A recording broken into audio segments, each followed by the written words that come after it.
ஊழியக்கார அம்மா இருந்தாங்க. அவங்க வீட்டுக்காரர் ஒரு பெரிய ஊழியக்காரர், அவங்க கணவர் பெரிய ஒரு பாஸ்டர். இந்த அம்மா அவர் கூட ஊழியத்துக்கு போக முடியாது. சில நேரத்துல வீட்டுல உட்காந்து துணி துவைப்பாங்களாம். துணி துவைக்கும் போதே ஜபம் பண்ணினே துணி துவைப்பாங்களாம், ஸ்தோத்திரம் பண்ணினே துணி துவைப்பாங்களாம். இந்த பக்கத்துல இருக்கிற வீட்டுல இருக்கிற அசுத்த ஆவிகள்லாம் ஓடி வந்து துணி துவைக்கிற இடத்துல உட்கார்ந்துன்னு இருக்குமா. ஐயோ நீ அதை நிறுத்தேன் அப்படின்னு கெஞ்சுமா. நீ அப்படி சொல்லாத, என்னத்த சொல்லாத, ஸ்தோத்திரம் பண்ணாத, நிறுத்துனுமா.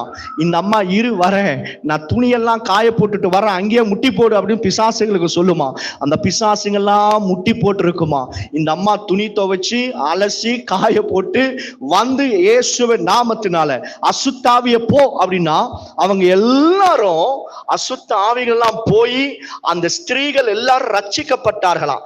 அதன் மூலமா அவங்க வீட்டுல விமென்ஸ் ஃபெலோஷிப் ஸ்டார்ட் பண்ணி அந்த ஊழியத்தை கர்த்தர் ஆசீர்வதித்தார். கர்த்தருடைய பிள்ளைகளை, உனக்கு விரோதமாய் பிசாசு எழும்பும் போது ஜெபத்தை அதிகரியுங்க. ஜெபத்தை அதிகரிக்கும் போது பிசாசுகள் எழும்போம். நீங்க நல்லா கவனிக்கணும். நீங்க எந்த அளவுக்கு ஜெபம் பண்ணுவீங்களோ அந்த அளவுக்கு பாதாளத்தில் இருக்கிற அசுத்த ஆவிகள், வான மண்டலத்தில் இருக்கிற பொல்லாத ஆவிகள் உனக்கு விரோதமாய் எழும்போம். ஆயினும் ஜெபத்தை விட்டுவிட வேண்டாம். Start praying, don't give up.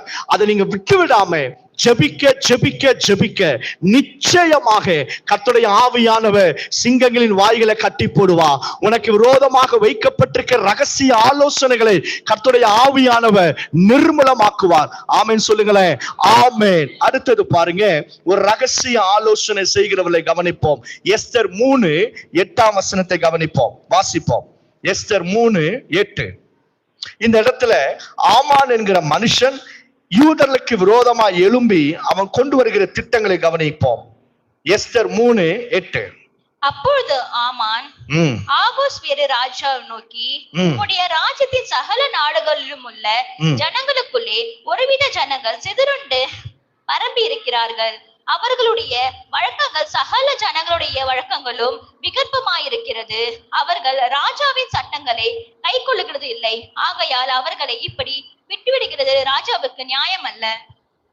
இவர் என்ன சொல்ல வராருன்னா, ஒரு ஜனம் இருக்கு ராஜா, அந்த ஜனம் அப்படியே அங்கங்க சிதறி இருக்கு. நீர்தான் 120 ராஜ்யங்களுக்கு ராஜா இல்லையா? இந்த ஜனத்தை சும்மா விடாதீங்க. ஏன் சும்மா விடக்கூடாது? அவங்க பழக்க வழக்கம், அவங்க கல்ச்சர் எல்லாமே ரொம்ப டிஃப்ரெண்டா இருக்கும். ஆகையால அவங்களை விட்டு விடாம அவங்க உலகத்துல எங்கெல்லாம் இருக்கிறாங்களோ அவங்கள தேடி பிடிச்சு கொண்டு போட்டுருங்க. அதுக்கு ஒரு சட்டத்தை கொண்டு வாங்க என்றார்.